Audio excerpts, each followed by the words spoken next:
Wealth बनी। एक और एग्जांपल सुन लो जी। एक एग्जांपल हमने देखा जी 2013 में उत्तराखंड के केदारनाथ में, आपको याद होगा भाई केदारनाथ, सब आजकल स्टेटस डालते हैं ना बच्चे बच्चे कि हम भी जाएंगे केदारनाथ, मुंह धोते नहीं सुबह और इनको केदारनाथ जाना है। तो देखो जी इंसान तो देखो जी चांद पे जाना चाहता है। कहाँ पे जाना चाहता है जी? चांद पे।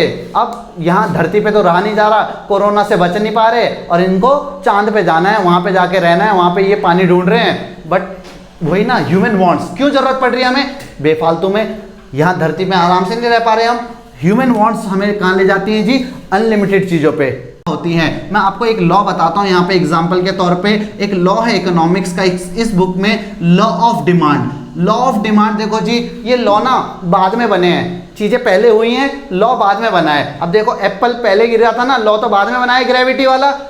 नमस्कार दोस्तों, स्वागत है आप सभी का हमारे YouTube चैनल पे। दोस्तों आज हम लेके आए हैं भैया बहुत डिमांड पे 11th क्लास की फर्स्ट क्लास आपके लिए। यहाँ पे स्टार्टिंग से आपको एकदम पढ़ाया जाएगा भाई कि इकोनॉमिक्स क्या है। सबसे पहला टॉपिक है जी, आज हम सबसे पहले इस वर्ड के मतलब को ही समझेंगे जिसको हम अब 11th क्लास में पढ़ने जा रहे हैं। तो क्या होता है इकोनॉमिक्स, इस चीज़ को समझिए। इकोनॉमिक्स एक ग्रीक वर्ड है। इकोनॉमिक्स एक ग्रीक वर्ड है जो दो वर्डों से मिलकर के बना है, ओइकोस और नीमियन।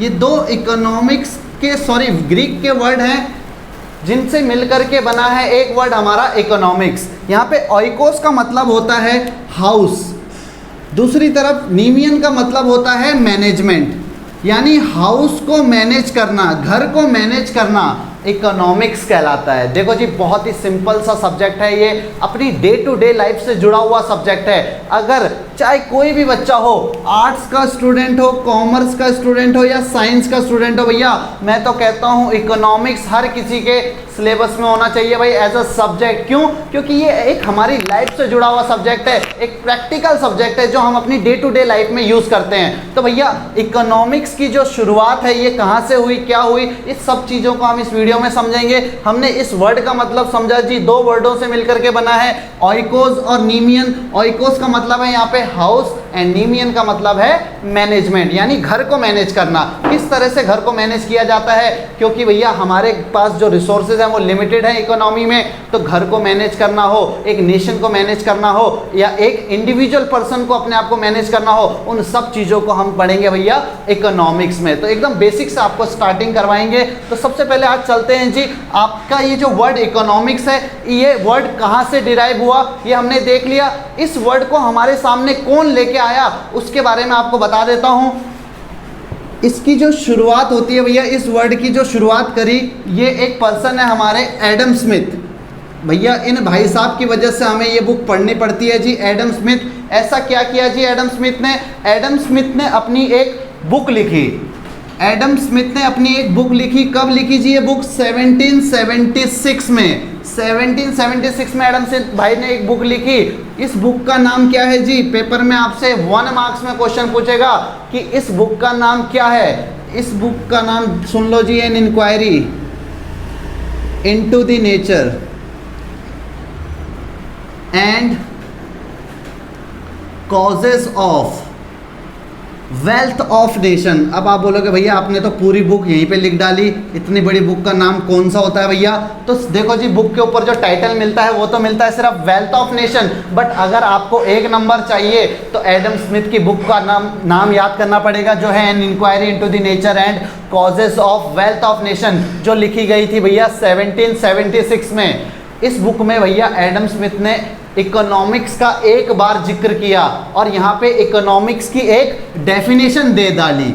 यहाँ पे फर्स्ट डेफिनेशन जो आती है इकोनॉमिक्स की वो एडम स्मिथ के द्वारा आती है भैया, जिसका नाम है wealth definition of economics. Hindi में इसे कहते हैं हम संपत्ति की परिभाषा, आपकी वेल्थ डेफिनेशन। अब जब भैया कोई बंदा पहली बार किसी वर्ड को खोजेगा तो उसके नाम पे ही वो चीज़ चलेगी, तो इसलिए एडम स्मिथ को हम कहते हैं फादर ऑफ इकोनॉमिक्स, क्योंकि इन्होंने ही इकोनॉमिक्स को यहाँ पे हमारे सामने खोज के निकाला। फादर ऑफ इकोनॉमिक्स यानी अर्थशास्त्र के जनक कहे जाते हैं कौन? Adam Smith. क्यों? 1776 में बुक लिखी, उस बुक में हमें एक डेफिनेशन दी। कौन सी डेफिनेशन? Wealth definition. तो क्या है इस डेफिनेशन में, जरा समझें।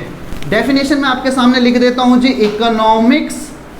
Economics is the science, SCINC, science of wealth. क्या है जी हिंदी में समझे तो अर्थशास्त्र, अर्थशास्त्र धन का अध्ययन है। ध्यान से समझिए जी, economic is the science of wealth. यहाँ पे वर्ड साइंस का मतलब समझो जी। साइंस का मतलब, साइंस में क्या करते हैं भाई हम, साइंस इसीलिए तो नहीं ली, आर्ट्स और कॉमर्स में क्यों आए, क्योंकि साइंस में करते हैं हम स्टडी, और जो हमसे नहीं होती। ठीक है जी। इकोनॉमिक्स में डेफिनेशन में यहाँ पे साइंस का मतलब है क्या, स्टडी। किस चीज की स्टडी, स्टडी है जी यहाँ पे वेल्थ की स्टडी। तो भाई नॉर्मल किसी भी आप पर्सन से पूछोगे कि भाई वेल्थ क्या होती है, तो हर कोई आपको वेल्थ का मतलब बताएगा क्या, धन, मनी, पैसा। हर किसी से भी आपने पूछा तो वेल्थ का मतलब क्या बताएगा आपको, मनी का। यहाँ पे वेल्थ मतलब मनी बताई जाएगी। ठीक है जी, सिंपल सी चीज है। Economic is the science of wealth. But Adam Smith ने कहा वेल्थ का मतलब मनी नहीं है, तो फिर क्या है जी वेल्थ का मतलब। बहुत ही सिंपल एक एग्जाम्पल से आपको बताता हूँ भैया। हमारे पास जितने भी यहाँ पे एग्जाम्पल आएंगे ना, ये हमारी डे टू डे लाइफ से जुड़े होंगे। सब हम अपनी लाइफ से ही एग्जाम्पल उठाएंगे, कोई बाहर का एग्जाम्पल नहीं होगा। फॉर एग्जाम्पल मान लो आप मेरे पास ट्यूशन पढ़ने आए। अब आप मेरे पास ट्यूशन पढ़ने के लिए आए, आपके पास जेब में पैसा पड़ा है, मनी पड़ी है, बट आप ट्यूशन पढ़ने के लिए आए लेकिन आप अपने साथ रजिस्टर नहीं लाए। अब मैंने कहा भैया मैंने इतनी बड़ी राम कहानी आपके लिए लिख दी, आपको कहा कि चलो जी इसको नोट करो। क्या करो जी, इसे नोट। आपकी जेब में पैसा तो पड़ा है, यानी आपकी वेल्थ आपकी जेब में है, बट आप रजिस्टर लाना भूल गए। अब आप किस में लिखोगे भाई ये सब चीज़, ऐसा तो नहीं करोगे ना, निकाला अपना 100 का नोट और उस पर लिखना शुरू कर दोगे, बिल्कुल नहीं। देखो जी, जिस समय जिस चीज़ की ज़रूरत होती है वो हमारी वेल्थ होती है, यानी जो हमारी नीड्स को फुलफिल करती है, पूरा करती है, वही चीज़ हमारी क्या बनती है, वेल्थ। बाकी सारी चीज़ें भैया कुछ नहीं, जो जिस समय जिस चीज़ की ज़रूरत हो वो वेल्थ कहलाती है। मैं आपको एक और एग्जांपल से बता सकता हूँ। देखो यहाँ पे रजिस्टर की ज़रूरत है या मनी की ज़रूरत है, अभी तो आपको रजिस्टर की ज़रूरत है। मनी से आप उसे खरीद सकते हो, बट अभी तो नहीं खरीद सकते ना, ट्यूशन में दुकान से खरीदनी पड़ेगी जी। तो अभी आपको जिस चीज़ की ज़रूरत है वो आपकी वेल्थ बनी। एक और एग्जाम्पल सुन लो जी। एक एग्जाम्पल हमने देखा जी 2013 में उत्तराखंड के केदारनाथ में, आपको याद होगा भाई केदारनाथ, सब आजकल स्टेटस डालते हैं ना बच्चे कि हम भी जाएंगे केदारनाथ, मुंह धोते नहीं सुबह और इनको केदारनाथ जाना है। तो देखो जी केदारनाथ में 2013 में क्या हुआ था सबको पता है, एक बादल फट गया था जी, एक ग्लेशियर टूटा था। वैसे तो लोगों ने बोल दिया जी बादल फट गया। बादल फटना क्या होता है जी, वो साइंस वाले टीचर आपको बताएंगे कभी भैया। हम सिर्फ ये समझेंगे भाई बादल फटने से क्या हुआ, वहाँ पे बहुत सारे टूरिस्ट जा रखे थे। अब जब कोई टूरिस्ट घूमने जाता है तो अपने साथ पैसा लेके जाता है कि नहीं जाता। यहाँ पे भी 2013 में भी बहुत सारे टूरिस्ट केदारनाथ गए थे, अपने साथ दुनिया भर का पैसा लेके गए थे, बट अचानक रात को वहाँ बादल फट गया और अफरा तफरी मच गई भैया। लोग जान बचाकर जैसे भी भागे, कुछ लोग पहाड़ी पे, ऊंची पहाड़ियों पे पहुँचे। अब ऊंची पहाड़ियों पे पहुँच तो गए, बट अब उनको वहाँ से निकलने का रास्ता नहीं पर मिला, क्योंकि जो केदारनाथ मंदिर है वो मेन रोड से 18 किलोमीटर ऊपर है। अब वहाँ से 18 किलोमीटर नीचे आना मतलब वो कोई मैन वर्सेस वाइल्ड तो है नहीं कि भैया रास्ता ढूंढ लेंगे जंगलों में, पॉसिबल नहीं था। उनकी जेब में दुनिया भर का पैसा पड़ा हुआ था, बट उनको अब ज़रूरत थी किस चीज़ की, खाने की। उनको खाना नहीं मिला वहाँ पे, और कई सारे लोग वहीं पे ही ख़त्म हो गए, मर गए। अब सोचो क्या करेगा वो पैसा, क्या वो है उनकी वेल्थ? नहीं, वेल्थ क्या है, जो उनकी ज़रूरत को पूरा करे। तो हर चीज़ जो हमारी लाइफ में हमारी ज़रूरत को पूरा करती है वो वेल्थ होती है, और इसी चीज़ की स्टडी करने को क्या कहा जाता है, इकोनॉमिक्स। और ये डेफिनेशन हमारी दी है किसने, एडम स्मिथ ने। Economics is the science of wealth. Hope आपको समझ में आया हो। ये इस बुक की स्टार्टिंग करने से पहले एक बच्चे को पता होना चाहिए भैया कि ये बुक कहाँ से हमारे सामने आई है, हमें क्यों पढ़ना पड़ रहा है इसको। तो इकोनॉमिक्स जो पूरी चीज़ है आपको सिखाती है आपकी लाइफ से रिलेटेड, कि आप अपने लाइफ में मनी का यूज़ कैसे करो। मतलब लाइफ में अगर खुश रहना है ना, सेटिस्फाइड रहना है, तो इकोनॉमिक्स पढ़ना बहुत ज़रूरी है। ठीक है, तो इसी के साथ हम आगे बढ़ते हैं जी अपने फर्स्ट बुक की ओर, जो है हमारी माइक्रो इकोनॉमिक्स। चलिए दोस्तों बढ़ते हैं अपनी फर्स्ट बुक माइक्रो इकोनॉमिक्स के ऊपर।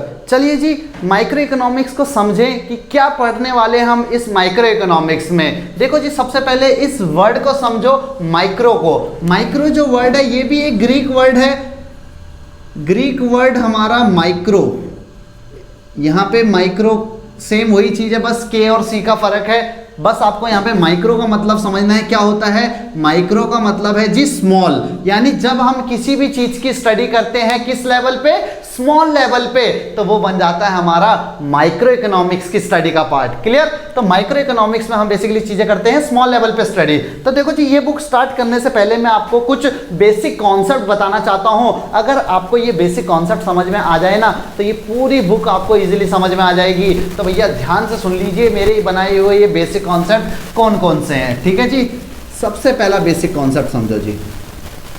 हमने बोला जी ये माइक्रो इकोनॉमिक्स स्मॉल लेवल पे स्टडी करती है, तो सबसे स्मॉल लेवल क्या होता है स्टडी करने का, आपको पता होना चाहिए भाई। सबसे स्मॉल लेवल है इंडिविजुअल लेवल, यानी हम यहाँ पे इंडिविजुअल लेवल पे स्टडी करते हैं। एक सिंगल लेवल पे स्टडी, एक पर्सन के लेवल पे स्टडी करना माइक्रो इकोनॉमिक्स कहलाता है। तो मैं यहाँ पे कुछ एग्जाम्पल लिख देता हूँ। अ पर्सन स्टडी, एक फर्म की स्टडी करना, एक इंडस्ट्री की स्टडी करना, ये सब क्या है जी, ये एक इंडिविजुअल की स्टडी कहलाते हैं। तो इस बुक में ये चीज दिमाग में बैठा लो कि भैया पूरी बुक में हम सिर्फ एक सिंगल पर्सन की स्टडी करेंगे, चाहे वो फर्म हो, चाहे वो इंडस्ट्री हो, चाहे वो एक पर्सन हो, बस सिंगल होना चाहिए। पूरी इकोनॉमी के लेवल पे स्टडी यहाँ पे नहीं होती। ठीक है, बेसिक कॉन्सेप्ट बता रहा हूँ, आपको दिमाग में रखना है ये चीजें। सेकेंड, जब भी आप माइक्रो इकोनॉमिक्स पढ़ो या इकोनॉमिक्स पढ़ो, अपनी लाइफ में हमें एक चीज सोचनी होती है भैया कि इकोनॉमी में जो रिसोर्सेज हैं, ये रिसोर्सेज क्या होते हैं जी, इकोनॉमी में रिसोर्सेज लिमिटेड होते हैं। संसाधन जो हैं रिसोर्सेज लिमिटेड हैं। देखिए जी, इसी चीज को मैं ऊपर वाली लाइन को भी हिंदी में भी लिख देता हूं कि भैया यहाँ पे हम व्यक्तिगत स्तर पर अध्ययन करते हैं जी, व्यक्तिगत स्तर पर यहाँ पे स्टडी की जाती है। जबकि रिसोर्सेज संसाधन क्या होते हैं जी, हमारी इकोनॉमी में सीमित होते हैं, लिमिटेड होते हैं। अभी मैं आपसे एक क्वेश्चन पूछूं जी, आप ये वीडियो देख रहे हो, आपकी जेब में कितना पैसा पड़ा है, या आपके फैमिली में कितना पैसा है, या अंबानी के पास कितना पैसा है? हर किसी के पास पैसा क्या है जी, लिमिटेड है। हर किसी के पास पैसा लिमिटेड है, तभी तो भैया हम मेहनत करते हैं कि और पैसा कमाएं, बट अनलिमिटेड तो कभी नहीं होगा वो। इसलिए इकोनॉमिक्स आपको ये बताता है भैया कि रिसोर्सेज चाहे तुम जितना मर्जी कर लो, वो क्या है, लिमिटेड ही होंगे। ठीक है, तीसरा बेसिक कॉन्सेप्ट, तीसरी चीज जो आपको यहाँ पे याद रखनी है जी, ह्यूमन वांट्स। ह्यूमन वांट्स क्या है जी, ह्यूमन वांट्स होती है हमारी अनलिमिटेड। अब देखो जी, मनुष्य की आवश्यकताएं कैसी हैं, मनुष्य की आवश्यकता असीमित है। इंसान तो देखो जी चांद पे जाना चाहता है। कहां पे जाना चाहता है जी, चांद पे। अब यहाँ धरती पे तो रहा नहीं जा रहा, कोरोना से बच नहीं पा रहे, और इनको चांद पे जाना है, वहां पे जाके रहना है, वहां पे ये पानी ढूंढ रहे हैं। बट वही ना, ह्यूमन वांट्स, क्यों जरूरत पड़ रही है हमें बेफालतू में, यहाँ धरती में आराम से नहीं रह पा रहे हम। ह्यूमन वांट्स हमें कहाँ ले जाती हैं जी, अनलिमिटेड चीजों पे। इंसान की आवश्यकताएं असीमित हैं, आप लोग क्या कुछ नहीं करना चाहते लाइफ में, बट वही है, रिसोर्सेज लिमिटेड हैं। अब इन लिमिटेड रिसोर्सेज से इन अनलिमिटेड वांट्स को कैसे पूरा करें, इसकी स्टडी को ही क्या कहा जाता है, इकोनॉमिक्स। तो भाई इस बुक में आपको ये चीज समझाई जाएगी कि किस तरह से हमें इन लिमिटेड रिसोर्सेज से अपने इस अनलिमिटेड वांट्स को क्या करना है, पूरा करना है। ठीक है जी, ये तीन कॉन्सेप्ट के बाद आपका जो बेसिक कॉन्सेप्ट आता है चौथा, ये बहुत इंपॉर्टेंट बेसिक कॉन्सेप्ट है। सारे बच्चे यहीं पे कंफ्यूज हो जाते हैं इस बुक में। तो देखो जी क्या है, ये जो माइक्रो इकोनॉमिक्स आपकी बुक बनी है ना, ये इकोनॉमिक्स के लॉज के ऊपर बनी हुई बुक है। तो इकोनॉमिक्स के जितने भी नियम कानून हैं, इकोनॉमिक्स लॉज जितने भी हैं, आपको सब इसी बुक में देखने को मिलेंगे। तो भाई जब भी आप कोई इकोनॉमिक्स का लॉ पढ़ोगे ना, तो आपको स्टार्टिंग में ही ये बात बता दी जाती है कि हमें अदर थिंग्स को हमें क्या रखना पड़ता है जी, other things remain constant before any law. जब भी हम कोई लॉ पढ़ेंगे उससे पहले अन्य बातें स्थिर रहेंगी, अदर थिंग्स कांस्टेंट। अब बच्चे नहीं समझ पाते यार ये अदर थिंग्स क्या होती हैं। अब आप पहली बार पढ़ रहे हो भाई एक सब्जेक्ट को, तो भाई यहाँ पे समझा देता हूँ आपको अदर थिंग्स क्या होती हैं। मैं आपको एक लॉ बताता हूँ यहाँ पे एग्जाम्पल के तौर पे। एक लॉ है इकोनॉमिक्स का इस बुक में, law of demand. Law of demand देखो जी, ये लॉ ना बाद में बने हैं, चीजें पहले हुई हैं, लॉ बाद में बना है। अब देखो एप्पल पहले गिर रहा था ना, लॉ तो बाद में बना है ग्रेविटी वाला। इकोनॉमिक्स का एक लॉ है law of demand. Law of demand कहता है भैया कि किसी भी कमोडिटी होती है कोई गुड्स, किसी भी कमोडिटी की प्राइस बढ़ने पे हमारी जो डिमांड है वो डिक्रीज हो जाती है और किसी चीज की प्राइस कम होने पे हमारी डिमांड इंक्रीज हो जाती है। तो बड़ा ही सिंपल सा लॉ है भाई, कोई चीज महंगी होगी, ये मार्कर महंगा होगा तो मैं इसको कम खरीदूंगा और सस्ता होगा तो ज्यादा खरीदूंगा। सिंपल है, सबको पता है ये चीज, बट हमने क्या बना दिया, इसको इकोनॉमिक्स का एक लॉ बना दिया, लॉ ऑफ डिमांड। अब देखो एक एग्जांपल हम जो देख रहे हैं इसमें मान लेते हैं आप में से ही कोई एक बच्चा मार्केट में जाता है और मार्केट में वो कोई चीज खरीदने के लिए गया और उसने देखा जिस चीज को वो खरीदने गया भैया उसके प्राइस बढ़ चुके हैं। इसके अकॉर्डिंग उसकी डिमांड क्या हो जाएगी जी, डिमांड कम हो जाएगी। सिंपल है, प्राइस बढ़ने पे डिमांड कम हो जाएगी। बट तभी दूसरे बच्चे ने बोला कि भैया क्या पता उसकी इसी टाइम पे हम इनकम इंक्रीज हो जाए। बोल सकते हैं भाई, सोच सकते हैं हम कुछ भी कि क्या पता उसकी इनकम बढ़ जाए। तो भैया इनकम बढ़ने पे उसके प्राइस इंक्रीज होने पे डिमांड पे कोई भी असर नहीं पड़ेगा। सिंपल सी बात है भाई, इनकम भी बढ़ेगी प्राइस बढ़ने के साथ। या आप में से किसी ने बोला कि भैया उसको तो उस चीज की हैबिट लगी हुई है, टेस्ट है, हैबिट है, वो तो लेगा ही लेगा चाहे प्राइस बढ़े चाहे घटे। ऐसा भी तो हो सकता है, होता है ना, कई सारी चीजें हमें पसंद होती है तो प्राइस बढ़े घटे हमें कोई फर्क नहीं पड़ता, हमें लेनी है तो लेनी है। तो वहां पे हमारी डिमांड में कोई चेंज नहीं आएगा और जब डिमांड में चेंज नहीं आया, प्राइस बढ़ने पे डिमांड कम नहीं हुई, तो यहाँ पे लॉ क्या हो जाएगा, फेल हो जाएगा। इकोनॉमिक्स का लॉ फेल हो गया जी। आपके इकोनॉमिक्स के सारे लॉ फेल हो जाएंगे अगर आप ऐसे ही अदर फैक्टर्स में चेंज करोगे। इसलिए आपको स्टार्टिंग में ही बता दिया जाता है कि जब भी हम कोई लॉ पढ़ेंगे तो ये सारे लॉ ऐसे बनते हैं कि भैया सिर्फ एक चीज में चेंज होगा और दूसरे पे उसका इफेक्ट देखेंगे। देखो जी, एक चीज में चेंज हो रहा है किसमें, प्राइस में, उसका इफेक्ट देखना हमें किस पे, डिमांड पे। बाकी सारी चीजें, जितनी भी चीजें इस दुनिया में हैं, उन सभी चीजों को कांस्टेंट मानेंगे तभी कोई लॉ पढ़ पाएंगे। अब ये ऐसा क्यों होता है भैया, तो इसका रीजन यही है कि एक इंडिविजुअल लेवल पे जब आप स्टडी करते हो ना, तो एक इंडिविजुअल को इफेक्ट करने वाले बहुत सारे फैक्टर्स होते हैं। अब आप सब फैक्टर्स को यहां पे बीच में लाओगे तो कोई भी लॉ पढ़ नहीं पाओगे। इसलिए एक बेसिक सी चीज आपको बताई जाती है, other things remain constant. Other things क्या रहती हैं, कांस्टेंट रहती हैं बिफोर एनी लॉ। इसे हम एजम्पशंस कहते हैं। क्या कहते हैं इसमें, लॉ के एजम्पशंस। जब भी आपको कोई लॉ पढ़ाया जाएगा उसके एजम्पशंस बता देंगे आपको 6-7, क्या होंगे वो, यही सारे, कि बाकी सारी चीजें कांस्टेंट रहेंगी। तो ये सबसे इंपॉर्टेंट टॉपिक है इस बेसिक कॉन्सेप्ट का। ठीक है जी, पांचवें पॉइंट पे चलते हैं जी हम। पांचवा पॉइंट है हमारा, इस बुक में आप कुछ चैप्टर्स में कंज्यूमर बनोगे और कुछ चैप्टर्स में आप बनोगे जी यहाँ पे प्रोड्यूसर। अब जिस चैप्टर में आप कंज्यूमर बनोगे तो एक कंज्यूमर क्या करता है भैया, कंजप्शन। आप लोग क्या कर रहे हो अभी, कंज्यूम कर रहे हो। क्यों कर रहे हो कंज्यूम, आप कंज्यूम कर रहे हो जी सेटिस्फैक्शन के लिए। किसके लिए, सेटिस्फैक्शन के लिए, नॉलेज के लिए। सेटिस्फैक्शन मिलेगी तभी तो वीडियो देखोगे, नहीं तो वीडियो को भैया कब का आप बंद कर चुके होते। सेटिस्फैक्शन मिल रही है, क्या मिल रही है जी, सेटिस्फैक्शन, नॉलेज मिल रही है। जबकि एक प्रोड्यूसर इकोनॉमी में प्रोडक्शन क्यों करता है, तो भैया इकोनॉमी में प्रोडक्शन किया जाता है एक तो आपकी वांट्स को सेटिस्फाइड करने के लिए, दूसरा प्रॉफिट कमाने के लिए। दो मोटिव होते हैं। ठीक है जी, तो यहाँ पे आपको कुछ चैप्टर्स में कंज्यूमर बनाया जाएगा और कुछ चैप्टर्स में प्रोड्यूसर। तो भैया जिस चैप्टर में आपको कंज्यूमर बनाया जाए ना, उसमें कंज्यूमर के पॉइंट ऑफ व्यू से सोचना है, आपको खुद को वहां पे कंज्यूमर कंसिडर करना है, आपको चैप्टर बहुत इजीली समझ में आ जाएगा। चैप्टर में कंज्यूमर बनेंगे तो क्या चाहिए जी, हमें चाहिए सेटिस्फैक्शन, और जबकि प्रोड्यूसर बनेंगे जिस चैप्टर में, वहां पे चाहिए हमें प्रॉफिट। क्लियर, तो ये 5 पॉइंट आपको याद रखने हैं। इसके अलावा एक छठा पॉइंट और बन जाता है कि पूरी बुक में आपको सिर्फ 2 कमोडिटी केस बताए जाएंगे। यानी ये जो पूरी बुक बनी है इसमें हम सिर्फ 2 कमोडिटी या तो कंज्यूम करेंगे या तो प्रोड्यूस करेंगे। क्यों, क्योंकि भैया हम तो इकोनॉमी में बहुत सारी चीजें कंज्यूम करते हैं, अब इतनी सारी चीजों को स्टडी करना पॉसिबल नहीं है ना, इसलिए हम सिर्फ 2 चीजों की स्टडी करते हैं। एक होता है एक्स गुड्स, एक होता है वाई गुड्स। ये 5-6 बेसिक कॉन्सेप्ट हैं जो आपको इस बुक में याद रखने हैं जी। ये माइक्रो इकोनॉमिक्स आपको बहुत इजीली समझ आ जाएगी अगर आपको ये 6 पॉइंट समझ में आए। बहुत ही सिंपल से पॉइंट है। इकोनॉमी में हम इंडिविजुअल लेवल पे स्टडी करेंगे, रिसोर्सेज लिमिटेड है, वांट्स अनलिमिटेड है, इंसान चांद पे जाना चाहता है। आप जब भी कोई इकोनॉमिक्स का लॉ पढ़ोगे, क्योंकि ये बुक पूरी किसके ऊपर बेस्ड है, इकोनॉमिक्स के लॉ के ऊपर, तो लॉ, किसी भी लॉ से पहले अदर थिंग्स रिमेन कांस्टेंट होती हैं। ठीक है जी, चौथा पॉइंट आपका बताता है कि कुछ चैप्टर्स में कंज्यूमर बनोगे, कुछ में प्रोड्यूसर बनोगे। अब जिस चैप्टर में कंज्यूमर बने उसमें सेटिस्फैक्शन, जिसमें प्रोड्यूसर बने आपको क्या ढूंढना है, वहां पे प्रॉफिट। और लास्ट पॉइंट सिर्फ 2 कमोडिटी केस पढ़ते हैं जी। ठीक है, तो इसी के साथ हमारी ये वीडियो समाप्त होती है जी। मिलते हैं आपको नई वीडियो में नए चैप्टर के साथ।